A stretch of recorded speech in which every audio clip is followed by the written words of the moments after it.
छोटी बहन एक पैसा भी नहीं लेकर गई सुपरमार्केट सामान भरने। फिर कैशियर के पास जब हिसाब हुआ तो उसका खर्चा पहुंचा $6000। हालांकि छोटी बहन की जेब में एक पैसा भी नहीं था, पर वो फिर भी शांत रही। मुड़ी और ऑनलाइन शॉपिंग बैग से निकालकर कैशियर को दे दिया एक गड्डी कूपन।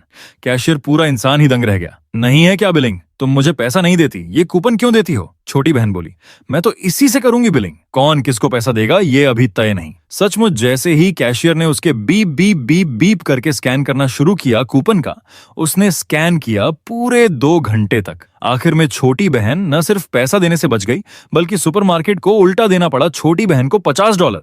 छोटी बहन देखती रही एक 5 मीटर लंबी शॉपिंग स्लिप, और उसे जरा भी नहीं लगा कि वो बेईमानी कर रही है, बल्कि उसने और जोश से झुटना शुरू कर दिया और ज्यादा कूपन इकट्ठा करने लगी। यहाँ तक कि कूड़े के डिब्बे में पड़े टूथपेस्ट के डिब्बे भी नहीं छोड़ती थी। लेकिन छोटी बहन के पास रोज कूपन से मिले सामान इतने ज्यादा हो जाते कि घर पर उनका इस्तेमाल ही नहीं हो पाता। तब उसने सोचा, क्यों ना इन्हें आधी कीमत पर औरतों को बेचा जाए। इस तरह घर का सामान बाहर बेचकर उसने अपने घर की कमाई बढ़ा दी। इस तरह छोटी बहन के पास मकान और पति को छोड़कर बाकी सब चीजें कूपन से ही मिली हुई थीं। पति देखकर हैरान रह गया। मेरी माँ भी अक्सर कूपन इस्तेमाल करती हैं, पर वो तुम्हारी तरह चालाक क्यों नहीं? छोटी बहन ने घमंड से कहा। ये राज है। फिर एक दिन छोटी बहन जब घर में मक्का फ्लेक्स खा रही थी तो पता चला फ्लेक्स खराब हो गए हैं। उसने पैकेट देखा, शेल्फ लाइफ तो खत्म नहीं हुई थी, मतलब क्वालिटी में गड़बड़ थी। उसने तुरंत कंपनी को लिखी शिकायत। कंपनी ने शांत करने के लिए भेज दिया एक कूपन और माफीनामा। मुफ्त कूपन देखकर छोटी बहन बहुत खुश हुई। भागकर सुपरमार्केट गई और मुफ्त में ले आई $100 की बढ़िया जई। वहीं पर उसे पता चला कि कई कंपनियां जब शिकायत पाती हैं तो कूपन भेजकर मामला निपटा देती हैं। कहने वाला बिना इरादा, सुनने वाला लेकर इरादा। छोटी बहन ने तुरंत सोचा नया मौका है। घर लौटते ही उसने कंप्यूटर पर बैठकर हर छोटे बड़े कंपनी को भेज दी शिकायत चिट्ठियां, और हर कंपनी ने बदले में भेजा मुफ्त कूपन। देखते देखते उसका घर भर गया कूपनों से। केवल अखबारों में छपे कूपन ही उसके पूरे परिवार को खुशहाल बना चुके थे। अब उसने उन्हें बेचकर नकद बना दिया और उसे बना दिया एक पूरा बिजनेस। लेकिन सहेली काली बहन ने शक जताया, इतने थोड़े कूपन बेचकर ग्राहकों के दांतों के बीच भी नहीं अटकेंगे, ये तो बहुत कम है। छोटी बहन बोली, तू नहीं समझती, देख मेरी चाल। इसी चाल से उसने एक ही बार में 5 लिमिटेड एडिशन फेरारी खरीद लिए। पर आधा महीना पहले तक तो वो एक गरीब थी। फिर उसे पता चला कि प्रिंटिंग फैक्ट्री हर दिन 100 से ज्यादा एक्स्ट्रा कूपन बर्बाद करती है। ये कूपन कर्मचारियों को नष्ट करने के लिए दिए जाते थे। छोटी बहन और उसकी सहेली काली बहन ने मिलकर 10% कमीशन के लालच से फैक्ट्री के एक कर्मचारी को मिला लिया। वो चोरी छुपे नष्ट करने वाले कूपन बाहर निकाल लाता और ये दोनों उन्हें एनक्रिप्ट करके बेच देती। काली बहन लाइव वीडियो करके प्रचार करती और छोटी बहन ऑनलाइन दुकान और कस्टमर सर्विस संभालती।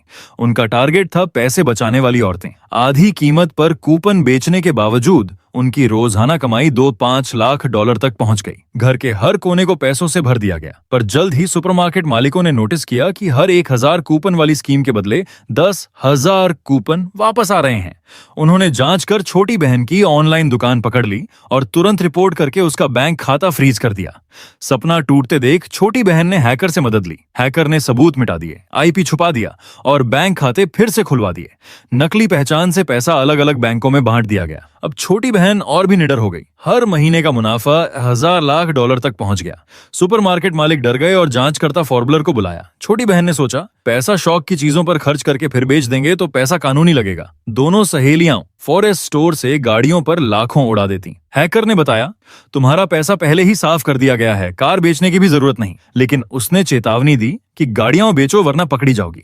जल्द ही फॉर्मुलर ने उनके खातों की जांच शुरू कर दी और पता लगाया कि सारे नकली कूपन एक ही जगह से भेजे गए। उन्होंने कुरियर को पकड़ा पर उसने कुछ नहीं बताया। बाद में कुरियर ने छोटी बहन को खबर दी, पर असल में पुलिस पीछे लग चुकी थी। आखिर पुलिस ने रंगे हाथ पकड़ लिया और क्योंकि मामला $2 अरब का था, उन्हें उम्र कैद हो सकती थी। छोटी बहन ने बहुत पैसा खर्च कर एक टॉप वकील किया जिसने दोष सुपरमार्केट और फैक्ट्री की मैनेजमेंट कमियों पर डाल दिया। जज ने चोरी का आरोप हटाकर सिर्फ आर्थिक व्यवस्था बिगाड़ने का अपराध मानकर 10 महीने की सजा सुनाई। पर जेल में रहते ही उसका पति उसे छोड़ गया और घर की सब कीमती चीजें लेकर भाग गया। काली बहन ने उसके कहने पर घर से सारे कूपन वाले डिब्बे उठा लिए। पति ने नफरत से कहा, इन्हें देखना भी मेरी उम्र घटा देगा। असल में उन्हीं डिब्बों में असली नकद रखा था। काली बहन ने खोला तो पाया कि अंदर पूरा पैसा भरा हुआ है। उसने उसी नकद को शुरुआती पूंजी बनाकर कानूनी बिजनेस शुरू किया और छोटी बहन ने ठान लिया कि जेल से निकलते ही फिर से बनेगी अमीर औरत। तो कैसी लगी ये वीडियो? अगर वीडियो अच्छा लगा हो तो एक लाइक जरूर ठोक देना, और जो लोग अभी तक सब्सक्राइब नहीं किए हैं तो कर लो यार, क्योंकि यहाँ आपको मिलेंगी हिडन गोल्डन मूवीज की एक्सप्लेनेशन, वो भी हटके स्टाइल में। दूसरे चैनल्स की तरह 15-20 मिनट की बोरिंग वीडियो नहीं मिलेगी। यहाँ मिलेगा आपको टू द पॉइंट एक्सप्लेनेशन। अगर आपको भी मेरी तरह टाइम ट्रैवल मूवीज पसंद है तो टॉप राइट कॉर्नर्स में जो प्लेलिस्ट है वो देख सकते हो।